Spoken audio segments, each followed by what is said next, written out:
Unang-una ko po na ginawa ron, kumain po kayo madalas. Ang ginagawa ko po niyan dati, every 3 hours kumakain po ako. Kanin. Yan po ang ginagawa ko noon. Tapos pag kumain po ako, sinasamahan ko po ng maraming tubig.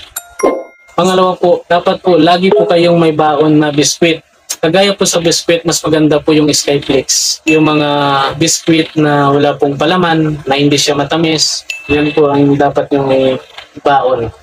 Saka lagi niyo pong tandaan guys, kahit biskwit lang po, kahit Skyflakes lang po ang kinakain nyo, o di kaya mga tinapay, uminom po kayo ng maraming tubig.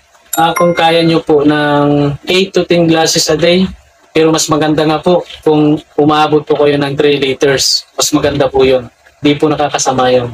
Para hindi po kayo mangayayat. Pangapat po, pilitin nyo pong makapagpahinga kayo, makatulog.